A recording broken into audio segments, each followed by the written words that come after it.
So, according to Julius Wellhausen's contribution or in his book or in his work, he also suggested or he proposed JEDP theory. So, make the heading in your book JEDP theory.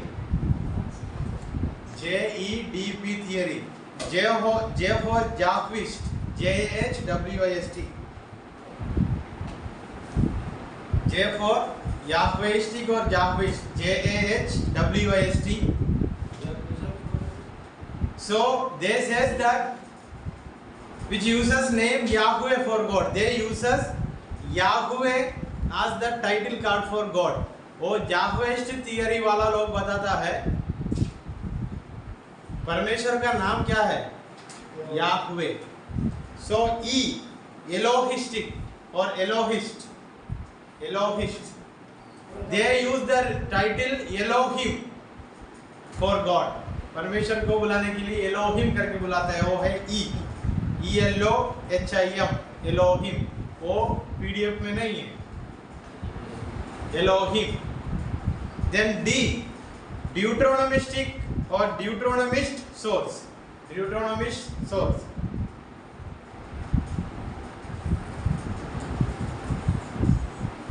They give importance to the book of Deuteronomy. Next, P priestly source. P for priestly source.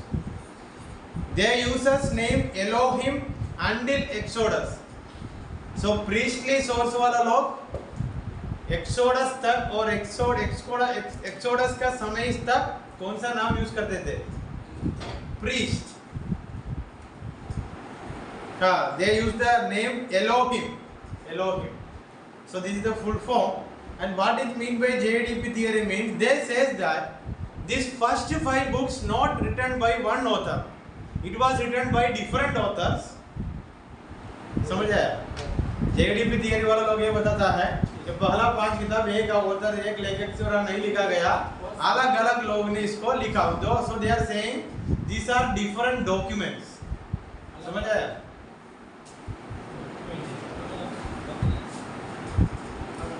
JEDP theory also known as Wellhausen hypothesis. JEDP theory also known as Wellhausen, WELLHAUSENC, Wellhausen's hypothesis.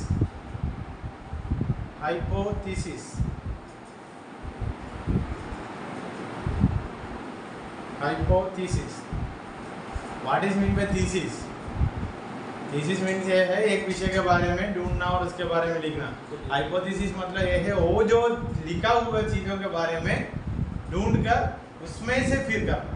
Hypothesis. So the next heading the emergence of old testament theology. वो था हमारा पहला वो बड़ा heading. उसके नीचे शायद आप लोग JEDP लिखा होगा. मतलब ओल्ड टेस्टामेंट थियोलॉजी और आने वाला युग में और वेलहाउसन के समय के बाद का युग में कैसा डेवलप हुआ. 1920 to 1960, the dominant hold which the history of religious approach had exercised over the discipline of Old Testament theology began to wane during the period between 2 world wars. Several factors helped to bring this change about. Among them were the general changes in theological climate following World War I, a reaction against extremes of 19th century historicism and evolutionary developmentalism and new developments in the field of Old Testament scholarship. So आगे युग बढ़ते ही गया. The development took place, even the years were going on. People started developing in all way. मतलब development हर एक तरीका से मिला. उस समय वर्ल्ड वॉर हुआ था और उसके बाद क्या हुआ डेवलपमेंटलिज्म. मतलब वर्ल्ड वॉर हुआ तो वहाँ सब कुछ खराब होता है, फिर पूरा देश को खड़ा करना पड़ेगा. सो इसलिए हम बताया तो देश डेवलपमेंट होते गया, साथ ही साथ हमारा ओल्ड टेस्टामेंट का या थियोलॉजी के बारे में भी पढ़ाई भी आगे बढ़ते गया. The year 1933 may be said to mark the beginning of new era in Old Testament theology with the appearing of 2 works, one by E. Selin and other by W. Eckroth. So 1933 का वो जो इस साल में old testament theology का बहुत बड़ा development हुआ करके हम बता सकता है दो लोगों का कामों की वजह से। काम मतलब है वो लोग कुछ किताब लिखा होगा, उसमें से पहला व्यक्ति का नाम है ई सेलिन, दूसरा है W एक्रोट। By far the most outstanding and enduring representative of new era in Old Testament theology is Eckhort's Theology des Alten Testament, Theology of the Old Testament, originally published in 3 parts. ये W एक्रोट करके एक व्यक्ति ने, ये जो scholar ने एक किताब लिखा, उसका इंग्लिश में ये है theology of the old testament. इन्होंने इनका किताब को 3 अलग भागों में पब्लिश किया। इनकी वजह से ओल्ड टेस्टामेंट थियोलॉजी को बहुत बड़ा एक क्या बोलता है, बहुत बड़ा सपोर्ट मिला। इधर तक समझ आ गया? सो ई सेलिन एंड ई एक्रोट। नेक्स्ट है another remarkable contribution of this period came from Gerhard von Rad। दूसरे एक स्कॉलर का नाम है Gerhard von Rad। वो पीडीएफ में उन लोगों का नाम को ज्यादा काला कलर में दिया है। Gerhard von Rad, through his 2-volume Old Testament theology, von Rad believed strongly that the Old Testament speak repeatedly of God's saving act in history। Gerhard von Rad ने उनका किताब 2 अलग-अलग भागों में लिखा, वॉल्यूम्स में लिखा। उसमें उन्होंने एक बताया, परमेश्वर कंटिन्यूसली साल्विफिक और परमेश्वर का बचाने का काम कंटिन्यूस इतिहास में चलते ही रहा। सो री इमर्जेंस 1920 to 1960 में 3 लोगों का नाम है, वो याद रखना। 3 है, E Sellin, W Eichrodt, Gerhard von Rad. Next है द ग्रोथ ऑफ डाइवर्सिटी। हमने पहले बोला थे ओल्ड टेस्टामेंट थियोलॉजी का पढ़ने का तरीका, there are different approaches and methodologies to study old testament theology.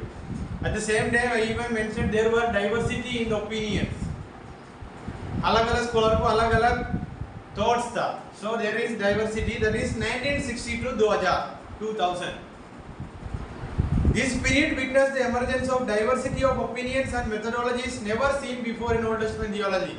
Old Testament theology का इस सफर में और इस पढ़ाई में कभी नहीं देखा ऐसा वाला भिन्न-भिन्न भाषा और भिन्न-भिन्न भाषा ने भिन्न-भिन्न opinions आना शुरू हो गया।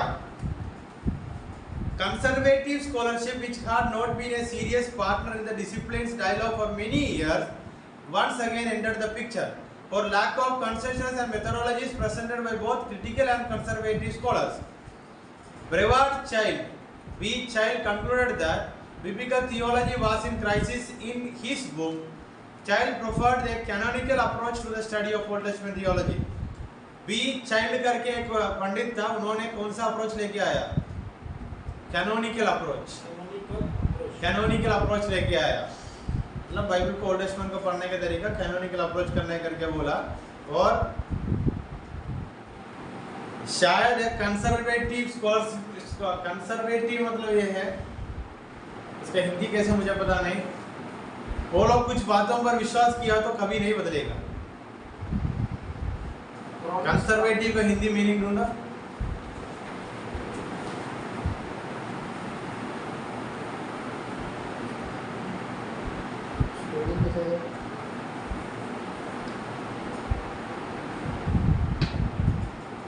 होल्डिंग जैसे ही है, कुछ पुराना बातें है तो वो लोग सही बताए तो भी नहीं बदलेगा, वो पुराना बातों पर विश्वास करके बैठेगा।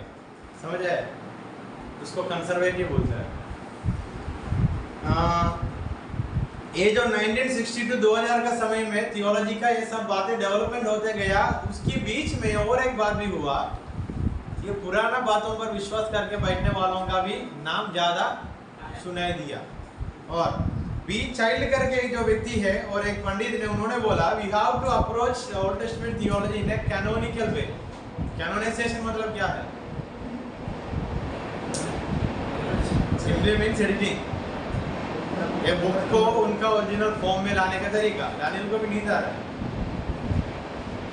He separated his canonical approach from all other methodologies. B child करके पंडित ने क्या किया, इनका ये जो अप्रोच है बाकी सब मेथोडोलॉजी से, बाकी सब तरीका से अलग दिखाई दिया और अलग कर दिया। His approach does not utilize a single theme, nor does he choose between systematic or tradition based categories. Instead, Child stated a canonical approach recognizes both types of features appears in the Old Testament. So उनका जो approach था canonical approach. सो इधर से लेकर बहुत लोगों का, पंडित लोगों का नाम आप लोगों को मिल जाता है, वो ज़्यादा हम नहीं लेंगे. बी चाइल्ड का याद रखना, उन्होंने ओल्ड टेस्टमेंट थियोलॉजी का पढ़ने के लिए कौन सा मेथोडोलॉजी ढूंढा? एक कैनोनिकल मेथोडोलॉजी और canonical approach. And he made separate his approach from all other methodologies or approaches.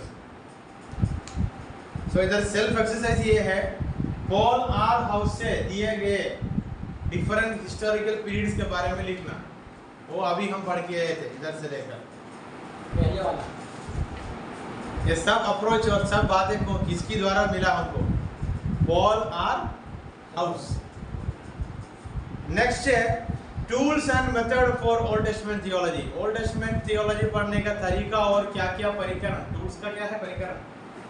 Tools का तो जो यंत्र या कुछ स्पैनर वगैरह होते हैं ना, उसको टूल्स को स्टूल होते हैं. स्टूल नहीं, tool. The survey of the different historical periods in Old Testament theology has made it clear that several methodologies for composing Old Testament theology exist. Old testament theology का इतिहास पढ़ के देखने वाला एक व्यक्ति को इजी समझ आएगा. ओल्ड टेस्टमेंट थियोलॉजी पढ़ने के लिए डिफरेंट मेथोडोलॉजीज था. So if a person is studying Old testament theology from the historical point of view, he or she will understand there were different methods and approaches to study Old testament theology. Shambhu को फिर भी नींद आ रहा है, खड़े हो जाओ. 3.5 page number 8. In this course, we shall adopt a combination of methodologies that would suit our purpose. P.R. House presented 5 factors that should give whatever methodology one adopt Old Testament theology. ये Old Testament theology पढ़ने वाला व्यक्ति को कौन सा methodology चुनना है करके P.R. House करके पंडित ने एक बातें हमको सिखाया. उसमें पहला आइडिया ये है, पहला methodology ये होना है और पहला tool, it must have a historical base. पहला टूल क्या है? हम ऐतिहासिक रूप में थियोलॉजी और ओल्ड टेस्टमेंट को पढ़ना है. Point number 2, it must explain what the Old Testament itself claims, not what preconceived or historical theological systems impose on biblical material. Second उन्होंने बताया बाइबल क्या बोलता है उस पे ही हम विश्वास करना है. उसके बाद किसी ने कुछ आइडिया बताया होगा, कुछ ओपिनियन बताया होगा, उस पर ध्यान नहीं करना. सीधा बाइबल में क्या लिखा है, अगर लिखा वहां आदम की वाटिका था, वी हाउ टू बिलीव था करके, समझ आया? उसका ऊपर अलग अलग स्कॉलर्स का अलग अलग व्यूज होगा, उस पर मन नहीं और उसका ऊपर ध्यान नहीं लगाना. दूसरा पॉइंट. तीसरा point, when part of Christian theology, Old Testament theology must in some way address its relationship to the New Testament. Christian theology पढ़ने वाला कोई भी होगा, वो लोग ओल्ड टेस्टमेंट थियोलॉजी पढ़ने वाला भी होना है, साथ ही साथ ओल्ड टेस्टमेंट थियोलॉजी से नया न्यू टेस्टमेंट थियोलॉजी और न्यू टेस्टमेंट को देखने का भी उनसे होना है. He or she who is studying Old Testament or Christian theology should know the relationship between Old Testament and New Testament. By joining with the New Testament to form a biblical theology, Old Testament theology offers materials that systematic theology can divide into categories and topics for discussion. So नए नियम के साथ old testament को जोड़कर हम इस theology का इस कोर्स या कुछ ट्रेनिंग करने के समय ओल्ड टेस्टमेंट से ज़्यादा टॉपिक्स हमको मिलता है, एक सिस्टमैटिक फॉर्म में अरेंज करते हुए आगे पढ़ने के लिए. समझ आया? So there are 5 tools. This is the 4th one and the 5th one. By stating what the Old Testament says about God's nature and will, Old Testament theology moves beyond description of truth into prescription of action. Old testament theology में परमेश्वर का nature, परमेश्वर का गुण और उनके इच्छा के बारे में सिर्फ बताया नहीं, acts turning into action and परमेश्वर का सिर्फ क्या बोलते हैं, it was not only teaching, so it is not only the story but there were actions in between. परमेश्वर ने सिर्फ बोला नहीं, वो किया भी। वो कहाँ से हमको मिलता है? ओल्ड टेस्टामेंट से हमको मिलता है। समझ आया? समझ आया नहीं आया? फॉर एग्जाम्पल, एक उदाहरण सामान्य रूप से परमेश्वर ने बोला गलत काम किया तो पक्का क्या होगा? सो इवन डेविड कमिटेड सिन, परमेश्वर उसको दंड दिया नहीं दिया? अभी भी पता नहीं करके बोला था, आपको ओल्ड टेस्टामेंट पता नहीं, वो ये reason. So God is righteous, कितना बड़ा नेता पाप किया होगा, फिर भी परमेश्वर उनको जैसा वचन के अनुसार है वैसे ही दंड देगा। So here our unit 1 is going to end. So in conclusion, we can conclude by saying from morning we learned what all things we learned from morning. क्या क्या टॉपिक्स हम कवर किया? Main heading, introduction, objectives, then main body definition, different barriers, then approaches of Old Testament, then history of Old Testament theology, different scholars and what are the things they contributed, then re-emergence of Old Testament theology, then growth of diversity, then tools. So the last point is implications for India. हम इस old testament theology का बारे में पढ़ने का समय हम हमारा देश को कैसा इस बातों को कनेक्ट कर सकता है, how we can relate the things of old testament, the details, the content of old testament with the present world where we are living. Mister Shambhu, पुराने नियम को आज का संदर्भ में हम कैसा कनेक्ट कर सकता है? एक उदाहरण बताता हूँ। एक टावर बनाया था जेनेसिस में, टावर का नाम क्या है? बाबिलोन। इधर आ, टावर का नाम बनाया था। वो टावर का मतलब टावर था मतलब बहुत ऊंचा है ना, परमेश्वर को देखने के लिए मतलब ऊंचे जगह पे जाते थे। वो बनाने का उद्देश्य क्या है? एक जगह परमेश्वर को दिया, वहां परमेश्वर को रहने के लिए। आज भी देखा तो सेम सिस्टम बहुत लोग अभी भी फॉलो करता है। भारत में बहुत मंदिर होता है, वो परमेश्वर का जो कोई भी मूर्ति होगा, पत्थर होगा, उसको कहाँ रखता है? ऊंचा स्थान में। वेलांगनी करके सुना? वेलांगनी एक रोमन कैथोलिक लोग में एक बड़ा ये है, उसका ऊपर चढ़ना है तो पहाड़ चढ़ के जाना है। दूसरा शबरीमला, पहाड़ चढ़ना है। मतलब वो जो पुराने नियम का लोगों का सोच विचार अभी भी है नहीं, क्योंकि मंदिर का अंदर सब कुछ ऊंचे जगह पे रखता है। बहुत मंदिर है वो जो ऊंचा जगह पे ही होता है। मैं एक उदाहरण बताया कैसा हम कनेक्ट कर सकते हैं करके। सो नेक्स्ट हेडिंग लिखना, implications for India. Implications for India.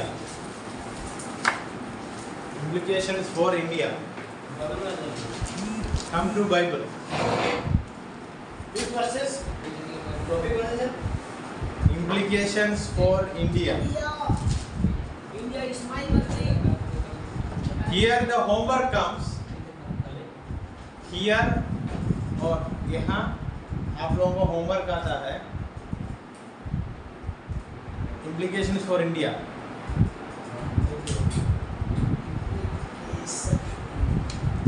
उत्पत्ति का किताब का सारांश लिखना है। सबसे पहले उत्पत्ति का किताब का क्या लिखना है? सारांश। सारांश जो बाइबल में है वो नहीं, कहाँ से लेकर कहाँ तक कहानी शुरू होता है और कितना कैरेक्टर्स है, क्या क्या हुआ, लिखना पड़ेगा। कैरेक्टर्स नाम लिखना बस। उत्पत्ति का किताब के अंदर कितना कैरेक्टर्स है सबका नाम आना पड़ेगा। होगा? होगा?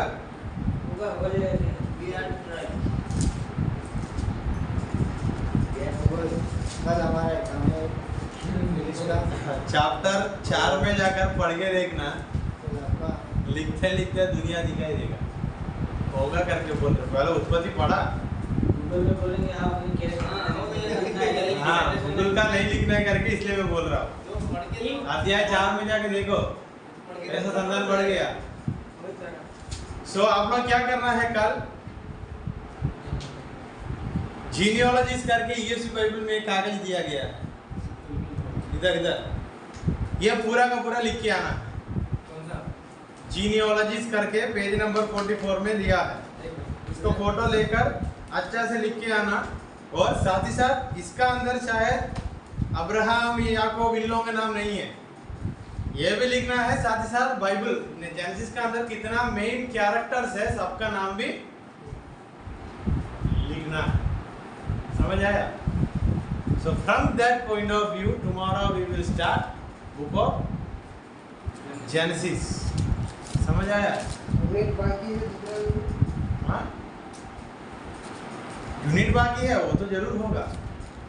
So मैंने ऐसा डिसाइड किया है, एक यूनिट खत्म होते हुए एक किताब लेंगे ऐसा। अभी जेनेसिस का कल हम और एक बार दोहराने के समय क्लास नंबर 2 को भी, आप लोग 2 है, 1 है, अरे 2 है, वो लोगों को भी बुलाकर बिठाएंगे, उन लोगों का भी रिवीजन होगा, हमारा भी एक सब्जेक्ट हो जाएगा। So tomorrow when you are coming, उत्पत्ति का किताब का अंदर जितना कैरेक्टर्स है सबका नाम लिख के आना। समझ आया? टुमारो मीन्स टुमारो ओनली, कल। ठीक है? हम सब जितने लोग हैं उतना का कैरेक्टर है। पहला ये छोटा छोटा नाम सबका लिख के आना, मेन। उसके बाद वो मेन होता है, आदम हवा से लेकर एक होता है, उस सबका लिख के आना। समझ आया? सबको समझ आया? लिख के आना, वो बाइबल दे देना। बाइबल और किसी का हाथ में होगा? अरे नहीं, वो नहीं देते। ESV बाइबल का एप्लीकेशन मोबाइल में डाउनलोड किया तो उसका अंदर लाइब्रेरी करके एक ऑप्शन है, उसका अंदर जाके ढूंढा तो बाइबल का अंदर का कैरेक्टर का नाम ABCD से लेकर सब लिख के रखा है, हो जाएगा। So tomorrow we will meet from the book of we will meet by completing genesis. ये मिलेगा क्यों इतना जल्दी से बात करा? अभी फोटो खींचने की क्या जरूरत है? अरे फोटो नहीं, उसके बाद फिर उल्टा ही लिख के आएगा, वो उसमें नहीं आया।